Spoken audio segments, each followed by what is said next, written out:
All right, welcome to KX News on the Go. I'm Chance Dicklin. Thank you for joining us. The trial continues for the woman accused of murdering her roommate in 2007. More testimony was delivered Wednesday from the prosecution's witnesses in Nicole Rice's murder trial. Some current and former Minot police officers explained where they were and what they saw the day Anita Knudsen was found dead inside her apartment. Current interim police chief Captain Dale Plussis was the first officer on scene after Anita's father found her dead. Laura Knapp, the residential manager of Anita and Nicole's apartment complex, also took the stand. She told jurors that she and the maintenance man at the apartment complex, Marty Onell, were in a 10-year relationship and lived together on the apartment grounds. Now, retired detective David Goodman was asked about a knife found at the scene, as well as another suspect, Devin Hall. But Goodman says after interviews with Rice, she was his only suspect. I was suspicious of her from the very beginning, just because of her demeanor when she went into the apartment. Some of the her information she was giving was she was contradicting herself. And I just wasn't buying what she was telling us.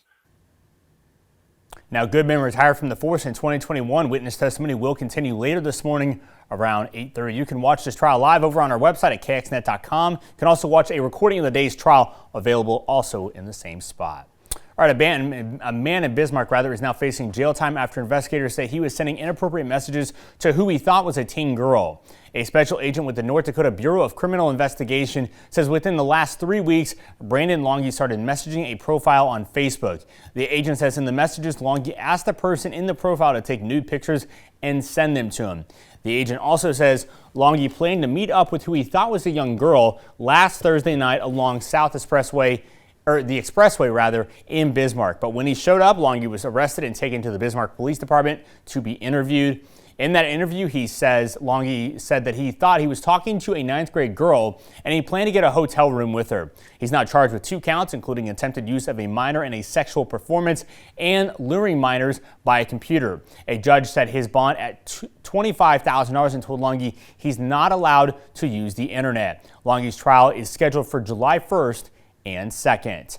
All right, the verdict is in. Greenpeace must now pay more than $650 million for defamation and other claims brought about in connection with protests against the North Dakota Access Pipeline here in North Dakota. The Dallas-based Energy Transfer and subsidiary Dakota Access had accused Netherlands-based Greenpeace International, Greenpeace USA, and funding arm Greenpeace Fund, Inc. of defamation, trespass, nuisance, civil conspiracy, and other acts. The damages owed will be spread out in different amounts over 3 entities. Now, following the 9-person jury verdict, Greenpeace's senior legal advisor said the group's work is never going to stop. The organization later says it plans to appeal that decision. Let's bring in Andre Brooks from the KX Storm team for a quick check of the forecast. Andre? Well, thank you so much, Chance, and I'm here to tell you it is the first day of spring. Let's rejoice, y'all. We done made it to the spring 2025 season. We done made it through winter, and we are starting out our season here in the capital city at 26 degrees, and the winds are out of the west-southwest at 6 miles per hour with a wind chill of 19 degrees. But let's head over into the Magic City where those temperatures are even on the magical side with temperatures at 32 degrees and the winds are out of the south-southwest at 11 miles per hour. Now, as we head over into our current storm team radar, we are continuing to see those partly cloudy skies, but as you look just west of Dickinson, we're seeing a lot more clearing occurring, and this is just going to continue to push its way towards the east over time, allowing for us to see a little bit more sunshine. But right now, it looks like it's going to be a good time to take some good pictures. Send those pictures our way at kxnet.com. Now, as we head over into our current temperatures, our temperatures right now are mainly in the 20s and the 30s, and we can thank the southwesterly flow with those winds around 5 to 15 miles per hour. And this southwesterly flow is caused by our area of high pressure that is just to our south, and that's going to continue throughout the rest of the day today. But however, once we get into tonight into our Friday, we will be watching this system here, and it's going to continue to move its way towards the south and east, cooling things off ever so slightly for our Friday. And once we get into our Saturday and Sunday, we're going to be watching this this system here, and that could provide us with some potential precipitation,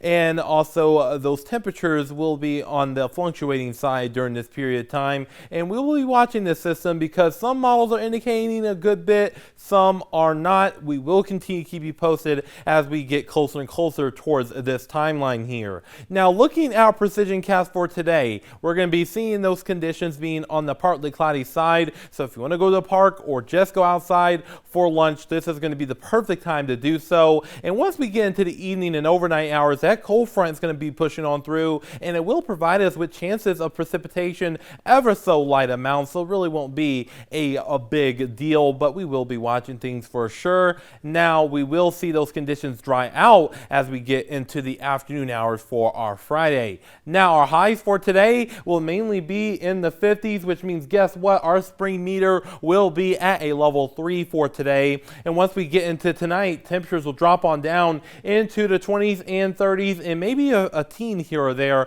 for our northern tier counties. But as we enter into our Friday, we will see those temperatures go down into the 30s and 40s, and it's because of that cold front. And we could even see some 50s still lingering around for our western tier counties. Now, looking at our 5-day forecast here in Williston, we will see those temperatures drop down into the 40s for our Friday and then remain in the 40s through our Saturday and Sunday with maybe some precipitation chances. So this is something we're going to be watching very closely here.